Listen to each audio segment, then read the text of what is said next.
ഫെബ്രുവരി 19 വിശുദ്ധൻ പിയാസൻസയുടെ കഥയിലെ വിശുദ്ധ കോൺറാഡ്. വടക്കൻ ഇറ്റലിയിലെ ഒരു പ്രഭുകുടുംബത്തിൽ ജനിച്ച കോൺറാഡ് ചെറുപ്പത്തിൽ ഒരു പ്രഭുവിന്റെ മകളായ യൂഫ്രോസൈനെ വിവാഹം കഴിച്ചു. ഒരു ദിവസം വേട്ടയാടുന്നതിനിടയിൽ മൃഗങ്ങളെ നശിപ്പിക്കുന്നതിനായി ചില കുറ്റിക്കാടുകൾക്ക് തീരാൻ അദ്ദേഹം പരിചാരകരോട് ഉത്തരവിട്ടു. തീ അടുത്തുള്ള വയലുകളിലേക്കും ഒരു വലിയ വനത്തിലേക്കും പടർന്നു. കോൺറാഡ് ഓടിപ്പോയി. ഒരു നിരപരാധിയായ കർഷകനെ ജയിലിലടച്ചു, കുറ്റസമ്മതം നടത്താൻ പീഡിപ്പിച്ചു, വധശിക്ഷയ്ക്ക് വിധിച്ചു. കോൺറാഡ് തന്റെ കുറ്റം ഏറ്റുപറഞ്ഞു, ആ മനുഷ്യന്റെ ജീവൻ രക്ഷിച്ചു, കേടുപാടുകൾ സംഭവിച്ച സ്വത്തിന് പണം നൽകി.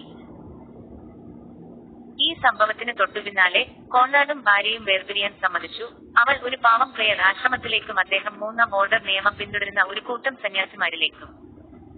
എന്നിരുന്നാലും വിശുദ്ധിയെക്കുറിച്ചുള്ള അദ്ദേഹത്തിന്റെ പ്രശസ്തി വേഗത്തിൽ പടർന്നു.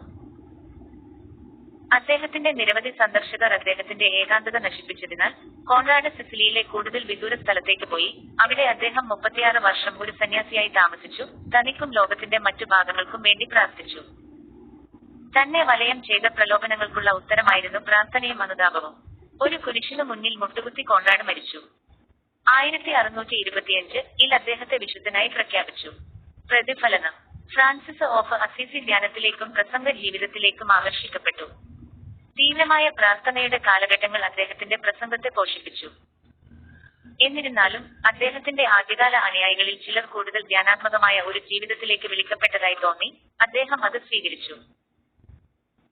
പിയാസൻസയിലെ കോൺറാഡ് സഭയിൽ ഒരു സാധാരണ വ്യക്തിയല്ലെങ്കിലും അദ്ദേഹവും മറ്റ് ധ്യാനാത്മകരും ദൈവത്തിന്റെ മഹത്വത്തെയും സ്വർഗത്തിന്റെ സന്തോഷങ്ങളെയും കുറിച്ച് നമ്മെ ഓർമ്മിപ്പിക്കുന്നു.